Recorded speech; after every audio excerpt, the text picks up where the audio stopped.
நீங்கள் பார்த்து கொண்டிருப்பது உங்கள் ஜாஷுவா டிவி. சகல ஜனங்களுக்கும் நற்செய்தி.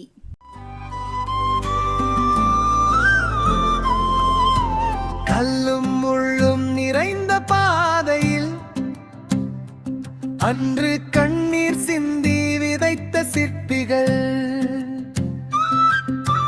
மண்ணில் மனிதம் மலரச் செய்தாரே. நம் சமுதாயத்தை செதுக்கிய தெய்வ சிற்பிகள். சமுதாய சிற்பிகள் இவர்களே, சமுதாய சிற்பிகள். Avlon data products IT supermarket sales and service. தென் தமிழகத்தில் 6 முறையாக விருது பெற்ற ஒரே நிறுவனம் ஆவ்லான் டேட்டா ப்ராடக்ட்ஸ். சமுதாய சிற்பிகள் இவர்களே, சமுதாய சிற்பிகள். இயேசு கிறிஸ்துவின் இனிய நாமத்திலே அன்பின் வாழ்த்துக்களை தெரிவித்துக் கொள்கிறோம். கிறிஸ்தவ வரலாற்று சங்கத்தின் சார்பாக நம்முடைய ஜோஷுவா டிவியிலே ஒவ்வொரு வாரமும் சமுதாய சிற்பிகள் என்ற தலைப்பிலே மிஷினரி வரலாறுகளை நாம் தொடர்ந்து பார்த்து வருகிறோம். இந்த நாளிலும் நம்முடைய தென்காசி மாவட்டம் சுரண்டை பகுதியிலே பணியாற்றிய ரெவரண்ட் ஜான் தியாப்லஸ் ஜார்ஜ் பேரன்புரூக் ஐயா அவர்களை பற்றின ஒரு சிறிய வரலாற்று குறிப்பை நாம் இந்த வேளையிலே பகிர்ந்து கொள்ள ஆசைப்படுகின்றேன். ரெவரண்ட் பேரன்புரூக் 2 தலைமுறைகளாக இந்திய மண்ணிலே பணி செய்தவர்கள். இவருடைய தகப்பனார் ஜெர்மன் தேசத்திலே லுத்ரன் வழிவந்த ஒரு மிஷினரிகள். இவர் சர்ச் மிஷினரி சொசைட்டி என்னும் இயக்கத்தில் தன்னை மிஷினரியாக இணைத்து நம்முடைய பகுதிகளிலே பணியாற்றி 1820 முதல் சிஎம்எஸ் பணியாளராக வந்த சிடி ரேனியஸ் ஐயா அவருடைய இயக்கத்தின் வழியிலே 36வது மிஷினரியாக இந்தியாவுக்குள்ளாக அவர்கள் மிஷினரி பணிக்கென்று வருகிறார்கள். அப்பொழுது 1817ஆம் ஆண்டு இறுதி காலகட்டங்களுக்குள்ளாக அப்போது இருந்த மெட்ராஸ் பிரசிடென்சியில் அவங்க சென்னையில் தடம் பதிக்கிறார்கள். 1817ஆம் ஆண்டு அங்கிருந்து கிளம்பி 6 மாத காலத்துக்குள்ளாக நம்முடைய சென்னை பகுதிகளிலே மெட்ராஸ் பிரசிடென்சி அவர்கள் முதல் பணியாக மாயூரம், அதாவது இன்றைக்கி இருக்கக்கூடிய மயிலாடுதுறை மாவட்டத்தில் மாயவரம் என்ற பகுதிகளில் அவர்கள் மிஷன் பணியாற்றுவதற்காக தரங்கம்பாடி மிஷனரிகளோடு சேர்ந்து கணவன் மனைவியாக வருகின்றார்கள். இவர்கள் முதல் முறையாக அதாவது பயணியர் மிஷனரி அந்த பகுதிகளில் 1800 கடந்த நாட்களே மயிலாடுதுறை ஆலயத்திற்கு நாங்கள் செல்வதற்கு ஒரு வாய்ப்பு கிடைத்தது. அந்த இடத்துல முதல் மிஷனரியாக 1825ஆம் ஆண்டு முதல் 1830 ஆண்டு வரை பேரன்புரூக் நம்முடைய பகுதியிலே பணியாற்றின மிஷனருடைய தகப்பனார். இவர் 1825 முதல் 1830ஆம் ஆண்டு காலகட்டம் வரையில் மயிலாடுதுறையிலே அந்த தேவாலயத்திலே அவர் பணியாற்றிருக்கின்றார். இவர்கள் ஜாதிக்கு எதிராக பயங்கரமான பணிகளை அந்த இடத்திலே அவர்கள் செய்திருக்கார். இவர்கள் அதே போல் மொழிபெயர்ப்பு பணிகளையும் அதிகமாக செய்திருக்கிறார்கள். இந்த மாயவரம் பகுதிகளிலே பணியாற்றும் பொழுது அவருடைய மனைவி பேரன்புரூக் அவருடைய மனைவியும் இவர்களும் அதிகமாக ஜாதிக்கு எதிரான பணிகளையும் மொழிபெயர்ப்பு பணிகளை, வேதாகம மொழிபெயர்ப்பு, ஒருவேளை அந்த காலகட்டங்களில் மொழிபெயர்ப்பு மிக ரேனியஸ் மொழிபெயர்ப்பு, நீங்கள் அதுக்கு முன்னாடி பார்த்தீங்கன்னா பப்ரிசஸ் மொழிபெயர்ப்பு, இந்த மாதிரி மொழிபெயர்ப்பு பணிகள் நிறையா நடந்துருது. அந்த காலகட்டங்களில் இப்போ வேதாகம மொழிபெயர்ப்புகள் இவங்கள் அதிகமாக இவருடைய கடிதங்களை நாங்கள் அதிகமாக பார்த்தோம். அந்த வேளையில் பார்த்திங்க அப்படின்னா ஒரு மொழிபெயர்ப்பு பணிக்காக அதிகமாக அவங்க பயன்படுத்துகிறாங்க. இந்த காலகட்டங்களில் 1818ஆம் ஆண்டு நம்முடைய ஜிடி பேரன்புரூக் ஜான் தியாப்லஸ் ஜார்ஜ் பேரன்புரூக் அவர்கள் சென்னையில் தான் அவங்க பிறக்கிறாங்க. 1818ஆம் ஆண்டு அவர்கள் சென்னையிலே பிறக்கிறார். சென்னையில் பிறந்த பிறகு அது மயிலாடுதுறை மற்றும் கோட்டயம் பகுதிகளில் அவர் தன்னுடைய இளமை கால படிப்புகளை படித்திருக்கிறார். அதன் பின்பதாக 1838 அந்த காலகட்டங்களில் அவர் திரும்பவும் லண்டன் போயிறார். பேரன்புரூக்குடைய பையன் நம்முடைய பகுதியில் சுரண்டை பகுதியில் பணியாற்றிய மிஷினரி ரெவரண்ட் பேரன்புரூக் ரிட்டன் மறுபடியும் என்ன பண்ணுறாரு அப்படின்னா லண்டனில் தன்னுடைய உயர்கல்விக்காக போகிறார். அவர் என்ன பண்ணுறாரு, தன்னுடைய அப்பா போலவே தானும் ஒரு மிஷினரியாக, ஏற்கனவே அவர் இந்தியாவில் பிறந்தது ஒன்று, ரெண்டாவது அவருடைய நம்முடைய பகுதிகளிலே அவர்கள் படிப்பு ஆரம்பகால கல்வியை கற்றதுனால அவருடைய மொழி மீது ஒரு மிகப்பெரிய தமிழ் மொழி மீது அவருக்கு ஒரு பெரிய நாட்டம். தன்னுடைய அப்பா விட்டு சென்ற பணியினை அவர் 1830ஆம் ஆண்டுக்கு பிறகு 33ஆம் ஆண்டு திரும்பி ஜெர்மன் போயிடுறாங்க. ஜெர்மன் போய் 35 அந்த காலகட்டங்கள் 1835 அந்த காலங்களில் ஜெர்மனில் அவர் இறந்து போயிடுறார். அதன் பிறகு தான் இவர் என்ன பண்ணுறாரு, தன்னுடைய ஹையர் எஜுகேஷன் அதாவது உயர்கல்வியை படித்து இறையியலும் படித்து 1843ஆம் ஆண்டு இறையியல் கல்லூரியை முடித்து 44ஆம் ஆண்டு அங்கிருந்து கிளம்பி நம்முடைய பகுதிகளில் ஜூலை மாதம் கிட்டத்தட்ட அந்த பகுதிகளில் இவர் இங்கே வரார். நேரடியாக அவர் சிஎம்எஸ் உடைய 136வது மிஷனரியாக தன்னை அர்ப்பணித்து அவர் மீண்டுமாக என்ன பண்ணுறாரு, இறையியல் கல்லூரியை முடித்து மீண்டுமாக நம்முடைய பகுதிகளுக்கு வரார். இவர் தன்னுடைய தகப்பனார் மாயவரம், கும்பகோணம் அந்த பகுதிகளில் அவர் பணி செய்திருக்கிறார். அந்த பணியை தொடர்வதற்கு அவர் ஒரு சரியான அந்த காலகட்டங்களில் சர்ச் மிஷனரி சொசைட்டி நம்முடைய பகுதிகளில் நம்முடைய ரேனியஸ் ஐயாவை கொண்டு கிட்டத்தட்ட பல விதமான பல்வேறு ஆலயங்களை அவங்க கட்டியிருக்காங்க. பல பள்ளிகளும் ஆலயங்களும் அதிகமாக எழுப்பப்பட்டிருக்கு. 1820 ஆரம்பித்து 1836 38 காலகட்டம் வரைக்கும் கிட்டத்தட்ட ரேனியஸ் ஐயா அவர்கள் 371 ஆலயங்களையும் 127 பள்ளிகளையும் அந்த இடத்துல ஆரம்பிச்சிருக்கார். அந்த காலகட்டங்களிலே அவர்கள் இங்கே இந்த நம்முடைய பகுதியில் ஒரு மிஷனரி தேவை என்று அறிந்த பொழுது சர்ச் நிர்வாகம், சிஎம்எஸ் சர்ச் நிர்வாகம் நம்முடைய பேரன்புர்க் ஐயா அவர்களை என்ன பண்ணுது, சுரண்டைக்கு அவரை மிஷனரியாக நியமனம் செய்து அவர் 1844ஆம் ஆண்டு நம்முடைய சுரண்டை பகுதிக்கு ஒரு மிஷனரியாக வரார். அவர் நம்முடைய 1844ஆம் ஆண்டு வந்த உடனேயே அப்பொழுது நம்முடைய பரங்குன்றாபுரம் பகுதி தான் அவர் முதலாக வசித்த இடமாக நமக்கு வரலாற்றிலே சில குறிப்புகளை காண முடிகிறது. அதுக்கு முன்பதாக நல்லூரிலிருந்து தான் நமக்கு என்ன பண்ணியிருக்காங்க, மிஷனரி சாப்டர் போன்ற மிஷனரிகள் அங்கிருந்து தான் இங்கே வரைக்கும் அவங்க பணி செய்திருக்காங்க. 1844ஆம் ஆண்டில் ரெவரண்ட் பேரன்புர்க் இங்கே மிஷனரியாக சேர்ந்தவுடன் நல்லூர்லேருந்து பிரிக்கப்பட்டு முதலாக சுரண்டை சர்க்கிள் என்று சொல்லி பிரிக்கப்பட்டு அவர் சுரண்டையிலேருந்து இயங்குகிறார். அப்போது மிகவும் தாழ்வான பகுதியாக இந்த பரங்குன்றாபுரம் பகுதி இருப்பதனால என்ன பண்ணுறார், சற்று மேட்டு பாங்கான இடம் வேணும் அப்படின்னு சொல்லி அவர் அங்கேருந்து என்ன பண்ணுறார், 1844 புதிதாக அந்த இடத்த ஒரு 60 ஏக்கர் கிட்டத்தட்ட அந்த இடத்த வாங்கி பேரன்புர்க் இன்றைக்கி இருக்கக்கூடிய பங்களா சுரண்டை அவர் அந்த இடத்துல அந்த ஸ்கூலுக்கு தென்பகுதியில் இன்றைக்கி இருக்க ஜென்ஸ் ஸ்டாஃப் ரூம் பார்த்தீங்க அப்படின்னா பங்களா சுரண்டை அப்படின்னு போட்டிருக்கோம். அவர் அந்த இடத்துல தான் என்ன பண்ணுறாரு, முதல்ல ஒரு குடிசையினாலான ஒரு வீடை தான் முதல்ல கெட்டுறாரு. அதன் பின்பு தான் அவர் என்ன பண்ணுறாருன்னா மிகப்பெரிய அப்போ பட்டாளம் அப்படிங்கிற இடத்துல இராணுவ வீரர்கள் அந்த இடத்துல பட்டாளம் முகாமிட்டு இருந்ததுனால அது பட்டாளம் என்று சொல்லி அந்த காலத்தில் இங்கே ஏற்பட்ட சமுதாய மாற்றங்கள், ஜமீன்களுக்கு ஏற்பட்ட பிரச்சனைகள் எல்லாம் இங்கே என்ன பண்ணுறாங்க, ஆங்கிலேய இராணுவ வீரர்கள் ஒரு பட்டாளம் அமைத்து இருந்த இடம் தான் அந்த பட்டாளம். அப்போ அங்கே இருந்ததுனால என்ன பண்ணுறாங்கன்னா அந்த குதிரையில் எல்லாமே கெட்டுறது எல்லாமே அந்த இடம் இருந்ததுனால இவர் அதுக்கு பக்கத்தில் ஒரு இடத்த வாங்கி ஒரு மிகப்பெரிய ஒரு பெரிய இடம் கிட்டத்தட்ட 60 ஏக்கர் இடத்த வாங்குறாரு. வாங்கி என்ன பண்ணுறாருன்னா இவர் இந்த இடத்துல குடியிருக்கிறார். அதுதான் பங்களா சுரண்டை. அப்போ சுரண்டை இருக்குது, சுரண்டை பக்கத்தில் இவர் ஒரு பங்களா வாங்கி ஒரு மிஷன் பங்களாவாக அதை உருவாக்கி அவர் வாழ்ந்த வீடு இருந்ததுனால அதை மிஷன் பங்களா, அதாவது பங்களா சுரண்டை என்று அந்த நாளிலிருந்து அழைக்கப்படுது. அப்போ 1844 வாராரு. 1846 தனது அவருடைய வீட்டு முன்னாடி ஒரு புளிய மரம் இருக்குமா, அந்த புளிய மரத்தில் உட்காந்து ஒவ்வொருத்தருக்காக கல்வி சொல்லிக் கொடுத்துட்ருப்பாராம். படிப்பதற்கு ஆரம்ப கல்வியில் அவர் சொல்லிக் கொடுத்துட்ருப்பாராம். அப்போ என்ன அப்படின்னா ஒவ்வொருத்தராக ஓடி போவாங்களாம், பிடிச்சி கொண்டு உட்கார வச்சு அவர் என்ன பண்ணுவாரான்னா ஆரம்ப கல்வியில் சொல்லிக் கொடுத்துருக்காரு. இப்படி தான் முதலாக 1846 தன்னுடைய பள்ளியை அவர் ஆரம்பிக்கிறார். அப்போது பேரன்புர்க் அப்படின்லாம் பேரில் ஆரம்பிக்கலை, ஒரு ஆரம்ப கல்வியில் ஆரம்பிக்கிறார். அவர் ஒவ்வொரு காலகட்டங்களுக்கும் அது ஏற்றார் போல் பல்வேறு பரிமாற்றங்களே ஏற்பட்டிருக்கு. பின்னாட்டில் அதனுடைய வரலாறுகளே நம்முடைய புத்தகத்தில் நீங்கள் பார்க்கலாம். இப்போது என்ன பண்ணுறாரு அப்படின்னா அந்த இடத்துலேருந்து ஊழியம் பண்ணுறாரு.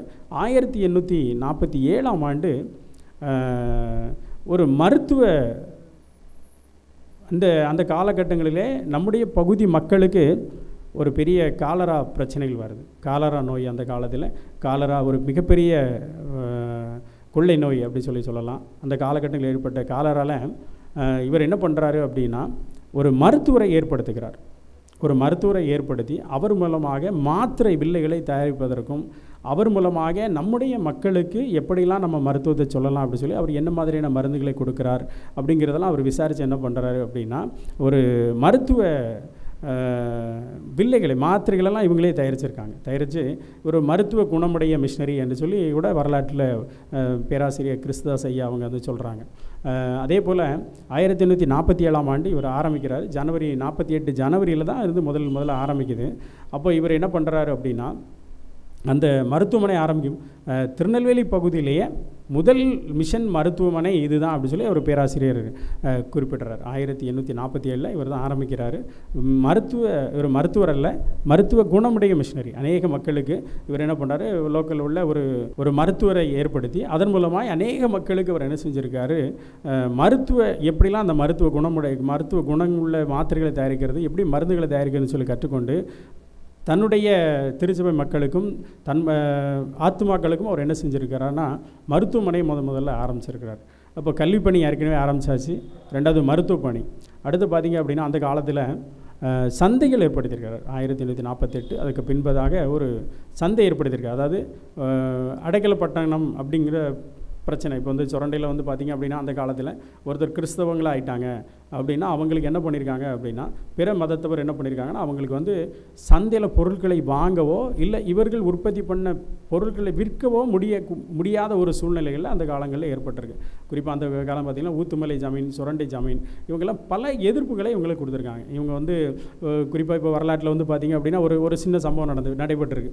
ஒரு பெரிய இந்து கோவில் முன்னாடி நின்று மிஷினரிகள் வந்து நற்செய்தியை பணியாற்றிட்டு இருந்திருக்காங்க. அப்போது இந்த திருவிழா நடந்துகிட்ருக்கு. அப்போது மிஷினரி ட்ராக்ஸை கொடுத்து இயேசுவின் நற்செய்தியை அவங்க சொல்லிட்டு இருந்திருக்காங்க. அப்போ அங்கே இருக்கக்கூடிய பிராமணர்கள், அதாவது உயர் வகுப்பினர் என்ன சொல்லியிருக்காங்க அப்படின்னா, நீங்கள் இங்கே வந்து சுவிசேஷம் சொல்லிங்கன்னா எங்களுடைய மக்கள் எல்லாம் கிறிஸ்தவங்கள் ஆயிடுவாங்க, அப்போ நாங்கள் இந்த கோயிலை வச்சுட்டு நாங்கள் என்ன செய்கிறது அப்படின்னு சொல்லி ஒரு சம்பவம்லாம் நடைபெற்றிருக்கு. ஆனால் இந்த நாட்களில் பார்த்திங்க அப்படின்னா அன்றைக்கி அவங்க பிற மதத்தவர் பயப்பட்டிருக்காங்க. ஏன்னா மிஷினரிகள் செஞ்ச பணிகள் அப்படிப்பட்ட பணிகள். மிஷினரிகள் செய்கிற பணியை பார்த்தோன்னே அவங்க அலறியிருக்காங்க. ஐயோ எல்லா மக்களும் கிறிஸ்தவங்கள் ஆகிட்டானா நாங்கள் எப்படி எங்கள் சாமியை கும்பிடுறது அப்படிங்கிற ஒரு பயம்லாம் அவங்களுக்கு வந்திருக்கு. ஆனால் இன்றைக்கி நம்ம அப்படிப்பட்ட சூழ்நிலை இருக்குமாங்கிறது நமக்கு தெரியல. அப்போ அந்த காலத்தில் என்ன பண்ணியிருக்காங்க அப்படின்னா அவங்க அப்படி ஒரு சம்பவம் நடந்திருக்கு. அப்போ இவர் என்ன பண்ணியிருக்காரு, நிறைய பேர் வந்து கிறிஸ்துக்குள்ளே வராங்க. அப்போ அவங்களுக்கு என்ன பண்ணுறாங்கன்னா, இவங்க ஒரு உதாரணத்துக்கு இப்போ பார்த்திங்க அப்படின்னா ஒரு நெல் விளைவிக்கிறாங்க, ஒரு சந்தையில் விற்க முடியல. ஒரு காய்கறி விளையுதுன்னா அது சந்தையில் விற்க முடியல. அப்போ ஒரு பொருளை வாங்கவும் முடியல, விற்க முடியல. அப்போ என்ன பண்ணுறாரு, இவரே ஒரு சந்தையை உருவாக்குறார். அவர் இடம் வாங்கின இடத்து பக்கத்திலே, அந்த சுரண்டைக்கு அந்த பக்கத்திலே அவர் என்ன பண்ணுறாரு, முதலாவது ஒரு சந்தை ஏற்படுறாரு. சந்தை எதுக்காக ஏற்படுத்த, நம்முடைய மக்கள் வந்து இந்த சந்தையை பயன்படுத்தணும், நம்ம பொருட்களை வாங்கணும் விற்கணும்னு சொல்லி இவங்க ஒரு சந்தை ஏற்படுத்துகிறாங்க. ஆனால் அந்த சந்தைக்கு வந்து பயங்கர எதிர்ப்பு அந்த காலத்தில் சுரண்டை ஜமீன் மூலமாக கொடுக்கப்படுது. ஊத்துமலை ஜமீன், சுரண்டை ஜமீன் மூலமாக அந்த எதிர்ப்புகள் பயங்கரமாக இருக்குது. ஆனால் பின் நாட்களில் வரலாற்றில் பார்த்தீங்கன்னா அவர்களே அந்த சந்தைக்கு ஆதரவு கொடுத்துருக்காங்க. 1850 ஆண்டுகளுக்கு பின்பு 50ஆம் ஆண்டுக்கு பின்பாதாங்க வரலாற்றில் வந்து பார்த்திங்கன்னா அவங்களே அந்த சந்தைக்கு ஒரு வாய்ப்புகளையும் அவங்க கொடுத்துருக்காங்க. அப்படிப்பட்ட சூழ்நிலையும் பின்னாட்டில் உருவாயிருக்கு. இப்போ பார்த்திங்க அப்படின்னா பேரம்பர்க் மிஷினரி வராரு, ஒரு சமுதாய பணி. அடுத்து பார்த்திங்கன்னா ஒரு கல்வி பணி. இந்த சமுதாய பணி வந்து பார்த்திங்கன்னா மிகப்பெரிய ஒரு மருத்துவ பணி, கல்வி பணி, அடுத்து மருத்துவ பணி. அடுத்து பார்த்திங்க அப்படின்னா இன்னும் நிறைய விஷயங்கள் அவங்க என்ன பண்ணியிருக்காங்கன்னா உதாரணத்துக்கு அவருடைய மனைவி வந்து 1855ஆம் ஆண்டு ஒரு காலரா நோயினால் அவங்க பாதிக்கப்படுறாங்க. அவங்க பாளையங்கோட்டையில் வச்சு இறந்துடுறாங்க. அவங்க வந்து ஒரு மொழிபெயர்ப்பு பணிகளை அவங்க மேற்கொள்ளும் பொழுது பாளையங்கோட்டையில் வச்சு அவங்க இறந்துடுறாங்க. அவங்க வந்து 1855 வந்து அவங்க இறந்த பின்புதாக அவருடைய இரட்டையான குழந்தையும் இன்னொரு ஆண் பையன் வந்திருக்காங்க. இவங்களை என்ன பண்ணுறாங்கன்னா, பேரம்பர்க் வந்து 57 ரிட்டன் போகிறார், ஜெர்மன் போகிறாரு. ஜெர்மனில் அவருடைய மனைவியினுடைய சகோதரர் அவரிடத்தில் குழந்தைகளை எல்லாம் அர்ப்பணித்து விட்டு மீண்டுமாக என்ன பண்ணுறாரு, திருநெல்வேலி பகுதிக்கு மீண்டும் பணியாற்றுவதற்காக 1858 வாராரு. அப்போ இந்த பகுதிகளில் வட திருநெல்வேலி பகுதியில் மிகவும் உற்சாகமாக ஊழியம் செய்து கொண்டிருக்கின்ற கணம் ராக்லண்ட் ஐயருக்கு வந்து உடன் பணியாற்றிய எவ்ரி ஐயர்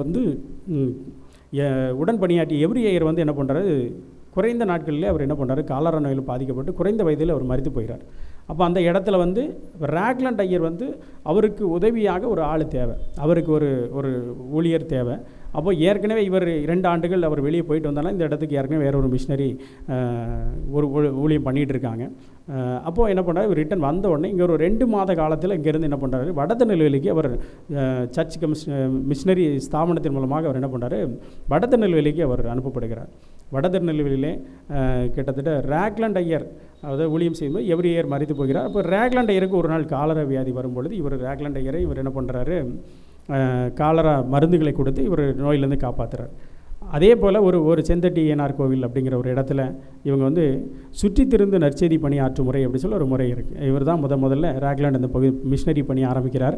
ஏன்னா அவர் சிஎம்எஸ்ல செக்ரட்டரியாக இருந்து சுற்றுப்பயணம் வரும்பொழுது இந்த பகுதி ஏற்றத்தாழ்வுகளை பார்க்குறாரு. அதாவது திருநெல்வேலிக்கும் வட திருநெல்வேலிக்கும் உள்ள வித்தியாசங்களை பார்க்குறாரு. அப்போ நிறைய வித்தியாசங்கள் இருக்குது. நற்செய்தி பணிகளை சொல்லும் பொழுது இவங்களுக்கு இருக்கிற ஏற்றத்தாழ்வுகள் பார்த்தோன்னே இவர் என்ன பண்ணுறார், தன்னை வந்து மிஷினரியாக அர்ப்பணித்து அவரும் மிஷினரி பணிக்கு அந்த காலகட்டங்கள் 55 இங்கே வராரு.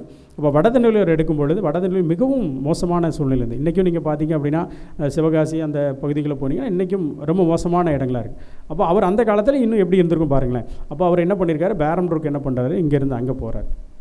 அவருடைய கடைசி நாட்களில் அவர் பேரம்பூருக்கு சில செந்தட்டியினர் கோயிலில் சுற்றி திரிந்து நற்செய்தி பணி ஆற்றும் பொழுது அவர் என்ன பண்ணுறாரு அப்படின்னா, அந்த ஒவ்வொருத்தரையாக காலரா நோயில் பாதிக்கப்பட்ட ஒவ்வொருத்தரையாக குணப்படுத்திட்டு வராரு. அப்படி குணப்படுத்திட்டு வரும்பொழுது ராக்லாண்டை காப்பாற்றிடுறார். ராக்லாண்ட் குணமடைஞ்சு அடுத்த ஊழியத்துக்கு போகிறாரு. அப்போ அடுத்து என்ன பண்ணுறாரு, பேரம்பூருக்கு காலரா நோய் நாள் தாக்கப்படுறாரு. அப்போ எல்லா மிஷினையும் காப்பாற்றுறது, தன்னை காப்பாற்றுறதுக்கு ஒரு சூழ்நிலையில் அவர் ஆக்கப்படுறாரு. அப்படிப்பட்ட சூழ்நிலையில் நான் விசுவாசிக்கிறவர் இன்னார் என்று அறிவேன் அப்படி சொல்லி ஒரு வார்த்தை சொல்கிறார். என்னையும் என்னுடைய பிள்ளைகளையும் என்னுடைய பரம தகப்பன் பார்த்துக்கொள்வார்னு சொல்லி ஒரு இறுதி வாக்கியம் எழுதி முடித்து ராக்லாண்ட் அவர் கையில் தன்னுடைய உயில், நம்ம பிள்ளைகளுக்கு என்னெல்லாம் கொடுக்கணும் என்னெல்லாம் செய்யணும் அப்படிங்கிற ஒரு உயில் எழுதி அதை நகல் எடுத்து பேரம்பூருக்கு வந்து அவங்க அனுப்ப சொல்லி பேரம்பூருக்கு வந்து ராக்லாண்டை கொடுக்குறாரு. ராக்லாண்ட் ஐயருடைய நாட்குறிப்பில் பேரம்பூருக்கு ஐயாவை பற்றின ஒரு சில கடிதங்களை கடந்த நாட்களிலே என்னால் பார்க்க முடிந்தது. இன்றைக்கி நம்ம எவ்வளையோ வசதி வாய்ப்புகளிலே வாழ்ந்து கொண்டு இருக்கிறோம். அந்த நாட்களிலே பேரம்பூருக்கு ஐயர் செந்தட்டி ஏனார் கோவில் அப்படிங்கிற இடத்துல அவர் இறந்துட்டார். அவர் இறக்கும் பொழுது அவரை இறுதி அத்தியாயம்னு சொல்லி ஒரு கடிதம் எனக்கு கிடைத்தது. அந்த கடிதத்தில் பார்த்தீங்க அப்படின்னா, அவரை அடக்கம் பண்ணுவதற்கு கூட என்னது இல்லையா, பெட்டி செய்வதற்கு ஆட்கள் இல்லை அந்த நாட்களில். ஏற்கனவே எவரியர் இறந்திருக்காரு, அநேக மிஷினரிகள் தொடர்ந்து மறித்து வர்றது, ராக்லாண்ட் ஏற்கனவே கவலையில் இருக்கார். அப்படிப்பட்ட சூழ்நிலையில் ஒரு பேரம்பூருக்கு ஐயர் அவர்கள் இறந்துடுறார். இறக்கும் பொழுது எவரியர் கூட என்ன செஞ்சுருக்காங்கன்னா, பெட்டி செய்து தான் அடக்கம் பண்ணியிருக்காங்க. இன்றைக்கி நீங்கள் பனையடிப்பட்டி போனீங்கன்னா நம்முடைய ஐரோப்பிய மிஷினரிகள் நினைவிடங்களில் நீங்கள் அடக்கம் பண்ணியிருக்க வரிசையாக பார்த்துருப்பீங்க. அதில் எவரியரும் இருப்பார், பேரம்பூருக்கு ஐயருடைய நினைவிடம் இருக்குது. அப்போ அடக்கம் பண்ணும் பொழுது அவருக்கு தச்சர் இல்லை அப்படி சொல்லி அவர் அந்த வரலாற்று குறிப்பில் எழுதுகிறார். ரயில்வே பெட்ஷீட்டுன்னு சொல்லி அந்த காலத்தில் ப்ளூ கலர் பெட்ஷீட் இருக்குமா, அந்த பெட்ஷீட்டில் மேலே ஒரு பெட்ஷீட்டு கீழே ஒரு பெட்ஷீட்டு, கீழே குழியை தோண்டி அந்த குழிக்குள்ளே வச்சு கீழே ஒரு பெட்ஷீட் மேலே ஒரு பெட்ஷீட் வச்சு தான் பேரம்பூருக்கு ஐயர் அடக்கம் பண்ணினதா அந்த வரலாற்று குறிப்பில் அவர் நம்ம ராக்லாண்ட் ஐயர் அவர்கள் தன்னுடைய கைப்பட எழுதின நாட்குறிப்பிலே அவர் எழுதியிருக்கிறார். இப்படிப்பட்ட தியாகங்களை நம்முடைய பகுதி மக்களுக்காக நாம் இன்றைக்கி நான் பார்த்தீங்க அப்படின்னா ஒரு நல்ல சட்ட துணிமணி போட்டு இன்றைக்கி ஒருவேளை மிஷினரி வரலாறுல நான் பகிர்ந்து கொண்டிருக்கிறேன்னா, என்னுடைய ஊரிலே ஒரு மிஷினரி விதைக்கப்பட்ட நிமித்தம் நான் இன்று சொந்த ரட்சகராக ஏற்றுக்கொண்டேன். இன்றைக்கி மிஷினரிகள் விதைக்கப்படாத இடங்களை நீங்கள் பாருங்கள், மிஷினரிகள் விதைகள் விதைக்கப்பட்டு இன்றைக்கி அங்கே இருக்கிற அறுவடைகளையும் பாருங்கள். நாம் என்ன செய்து கொண்டிருக்கின்றோம், அவர்கள் விதைத்த விதை இன்றும் பலனளித்து கொண்டு இருக்கிறது. இன்றைக்கி நாம் எப்படிப்பட்ட காரியங்களை செய்து கொண்டிருக்கின்றோம், அவர்கள் என்ன மாதிரியான விதைகளை விதைத்தார்கள், இன்றைக்கி என்ன மாதிரியான அறுவடைகள் நடந்துகிட்ருக்கு என்று சொல்லி நம்ம இன்றைக்கி நிறைய பார்க்க முடியும். அவருடைய இறுதி அத்தியாயம் அவருடைய வாழ்க்கை வரலாற்றில் நம்ம படிக்கும் பொழுது இன்னும் அநேக ஆவணங்களை நம்ம எடுத்திருக்கிறோம். இன்னும் வரக்கூடிய நாட்களில் அதெல்லாம் நம்ம ஒரு முழு புத்தகமாக போடுவதற்கும் ஒரு முயற்சிகளை எடுத்துகிட்ருக்குறோம். இந்த மாதிரி ஆவணங்களை எடுத்து நம்ம முயற்சி பண்ணி நம்ம இன்றைக்கி வரலாற்றை மக்கள்கிட்ட வரக்கூடிய இளம் தலைமுறைகளுக்கு கொண்டு போகணுன்னு சொல்லி பண்ணிக்கிட்டு இருக்கிறோம். இன்றைக்கி திருச்சபை ஆகிய நாம் என்ன செய்து கொண்டிருக்கிறோம், இந்த 2 தலைமுறைகளை நமக்கென்று சொல்லி விதைத்திருக்கிறார்கள்.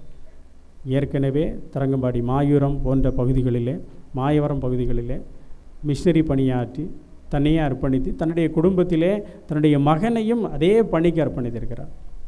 இன்றைக்கு 2 தலைமுறைகளை நமக்கென்று சொல்லி அவர்கள் விதைத்திருக்கிறார்கள்.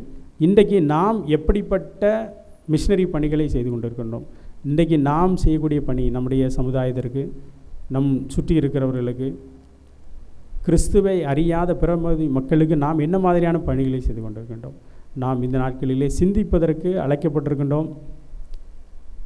நாம் செய்ய வேண்டிய பணிகள், இன்னும் கிறிஸ்துவை அறியாத மக்களுக்கு நாம் எப்படி இந்த நற்செய்திகளை கொண்டு செல்ல இருக்கின்றோம், அவர்கள் செய்த சமுதாய பணியினை நாம் ஒவ்வொரு அளவுக்காவது நம்மளால் என்ன செய்ய முடியும் அப்படிங்கிற, இன்றைக்கு நாம் பணி செய்கிற இடங்களிலே நாம் நம்முடைய சொந்த பந்தங்கள் மத்தியிலே, நம்முடைய கிராமங்களிலே, நம்முடைய சமுதாய மக்கள், பிற மத மக்களிடத்திலே நாம் எப்படிப்பட்டவர்களாய் பழகுகிறோம், எப்படி நம்முடைய அன்பை வெளிப்படுத்துகிறோம் என்பதை பல காரியங்களை நாம் சிந்திக்க வேண்டியிருக்கு. இன்றைக்கி நம்முடைய பேரன்புக் விதைக்கப்பட்டது நிமித்தம் இன்றைக்கி எப்படிப்பட்ட மாற்றங்களை நாம் கண்டிருக்கின்றோம். இதே போல் இன்னும் செய்ய வேண்டிய பணிகளையும் இந்த நாட்டிலே நாம் நினைவுகூறுவோம். இந்த அருமையான மிஷினரி வரலாற்றை பகிர்ந்து இன்னும் வரக்கூடிய நாட்களில் அநேக மிஷினரி வரலாற்றை பகிர்ந்து கொள்வதற்கு நாங்கள் ஆயத்தமாக இருக்கிறோம். மிகுந்த நன்றியை நான் தெரிவித்துக் கொள்கிறோம். Thank you. Avlon data products IT supermarket sales and service தென் தமிழகத்தில் 6 முறையாக விருது பெற்ற ஒரே நிறுவனம் Avlon data products. Computer, laptop, பிரிண்டர்கள் மற்றும் அதன் உதிரி பாகங்கள், கம்ப்யூட்டர் ஃபார்ம்ஸ் வாங்க சிறந்த இடம் ஆவ்லான் டேட்டா ப்ராடக்ட்ஸ்.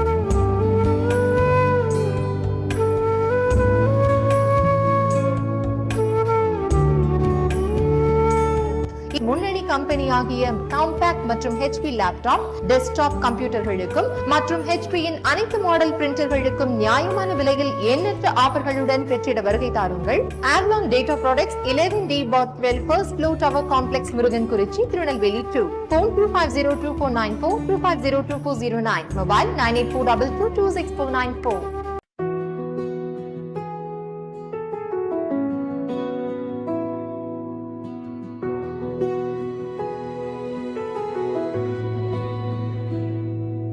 கடல் கடந்து வந்தார்கள் கர்த்தர் அன்புக்காக, உடல் பொருளாவி தந்தாரூர் செழிக்கவே. அறியாமை இருள் நீக்கி அறிவொளி ஏற்றினார், அழியாத சரித்திரம் தியாகத்தால் மாற்றினார். சமுதாய சிற்பிகள் இவர்களே, சமுதாய சிற்பிகள், சமுதாய சிற்பிகள் இவர்களே, சமுதாய சிற்பிகள். கடல் கடந்து வந்தார்கள் கர்த்தர் அன்புக்காக, உடல் பொருள் நாவி தந்தாரூர் செழிக்கவே. அறியாமை இருள் நீக்கி அறிவொளி ஏற்றினார், அழியாத சரித்திரம் தியாகத்தால் மாற்றினார். சமுதாய சிற்பிகள் இவர்களே, சமுதாய சிற்பிகள், சமுதாய சிற்பிகள் இவர்களே, சமுதாய சிற்பிகள், சமுதாய சிற்பிகள் இவர்களே, சமுதாய சிற்பிகள்.